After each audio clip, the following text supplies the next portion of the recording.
basic unit of life. Cell is a structural and functional unit of all the living organisms. So coming to the main point, all the living organisms, they are made up of cell, and according to Rudolf Virchow, every cell, they originate from the pre-existing cells. So for performance of the metabolic activities, each and every cell requires some food substances to do their daily routine works.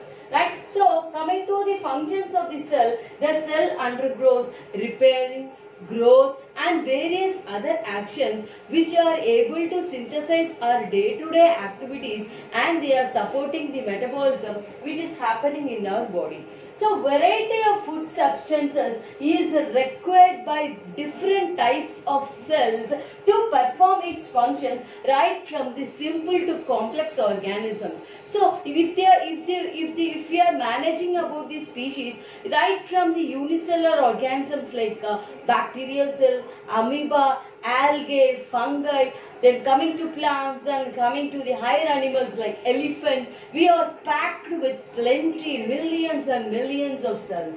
Right. So coming to the mode of nutrition, the mode of nutrition, that is mode of nutrition, it implies the mode of intake of the food substances varies from species to species. The mode of intake of the food substances, they vary from species to species, and the mode is varying from the simple organisms to the complex organisms. So coming to the mode of nutrition, the mode of nutrition is categorized into two major categories. The first one is called as autotrophs and the second one is called as the heterotrophs. So coming to these autotrophs, the species which are able to synthesize its own food is called as the autotrophs. The species which are able to synthesize its own food, they are called as the autotrophs. So coming to the autotrophs, we can categorize these autotrophs into two different types. They are photoautotrophs and chemoautotrophs. Right. So what are the photoautotrophs? So what do the word photo determine? Photo determines the sunlight. Photo determines the sunlight, which is nothing but the solar energy, right? So coming to the photoautotrophs, the species use the ultimate solar energy to convert itself to produce some energy, right? So to produce some energy, light is being used as the major source. So such type of autotrophs are called as the photoautotrophs, and some species, some lower species use some chemicals to synthesize this energy, and such type of organisms which we call it as the chemoautotrophic organisms. But be clear that the photoautotrophs as well as the chemoautotrophs, these two are the species, they are able to synthesize their own food. Right. So coming to the photoautotrophs, what happened here? Again we are categorizing the photoautotrophs into prokaryotics and eukaryotics. So what do you mean by prokaryotics? The species which have no definite nucleus. They don't have any proper membrane bound cell organelles. So such species we can call it under the prokaryotes. So coming to the prokaryotes, how do we relate this photoautotrophs with this prokaryotes, right?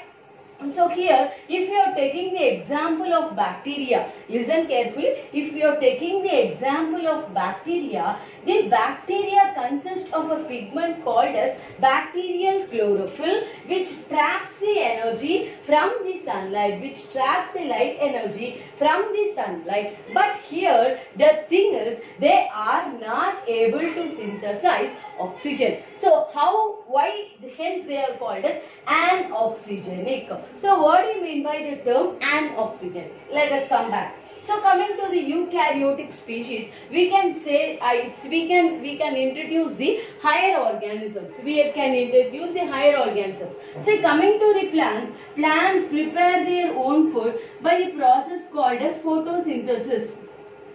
So if we are seeing about the equations of the photosynthesis, 6CO2 plus 12 H2O. We are taking the carbon dioxide. The plant traps the carbon dioxide from the atmosphere and it combines with the oxygen, with the water in the presence of what? In the presence of sunlight and chlorophyll to produce the food called as the glucose. Okay, so C6H12O6 and the byproduct is the oxygen. So hence the oxygen is liberated as the end product. We are saying the eukaryotic photoautotrophs as the oxygenic species. Right. So what about this term anaxygenic? So if we are taking the example, if we are taking the metabolism happening inside the bacterial cell, so here what happens instead of 6CO2 carbon dioxide combines with, instead of water, what they are adding? This bacteria, they will produce hydrogen sulfide, which gives the byproduct glucose plus sulfur. They give glucose plus sulfur. Since the oxygen is not generated in this case, we call this type of species as anaxygenic species. So I think you are clear about this autotrophs. Once again I am repeating this autotrophs. Autotrophs are the species which are able to synthesize its own food. So coming to the autotrophs, autotrophs are of two types. Okay, they are photoautotrophs and chemoautotrophs. So photoautotrophs means the species which are able to synthesize its own food by trapping the sunlight from the atmosphere. In case of chemoautotrophs, what happens? It produces energy using some chemicals. Right. So coming to the photoautotrophs, it can be again classified how based on the metabolism happening in its body. So first we are taking about the prokaryotes and eukaryotes. In prokaryotes, if we are taking the example as bacteria, they are anaxygenic as they are not synthesizing the oxygen. So coming to the eukaryotes, we are taking the example of plant which we call it as oxygenic because the product which is released by the plants is ultimately the oxygen, which is very, very useful for the atmosphere. So coming to the chemoautotrophs, we can take the example of the nitrifying bacteria. In the class 9, you might have been learned about a topic called as biogeochemical cycles, in which you have learned about the nitrogen cycle.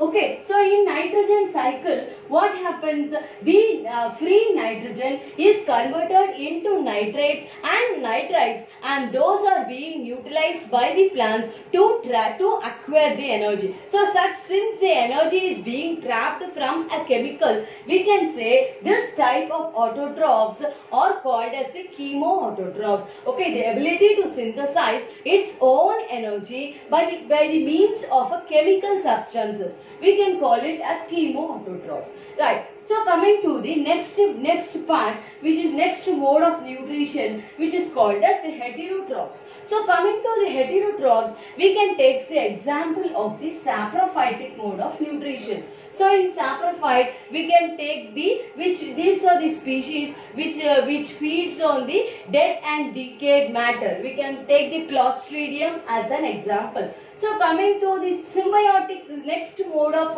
heterotrophic nutrition is the symbiotic nutrition. Here we are taking the example of rhizobium. So the rhizobium is in association with the leguminous plants which are mutually helping each other. Okay, the process of mutual relationship between the two species to acquire their energy, we call it as the symbiotic mode of nutrition. And next one is the parasitic mode of nutrition. In this parasitic mode of nutrition, the parasitic plant, they kill the host plant and they trap all the energy from the host plant. Here we can take the example of the plant Cuscuta. So in the next part, let us discuss briefly about the eukaryotic mode of autotrophic nutrition. Thank you.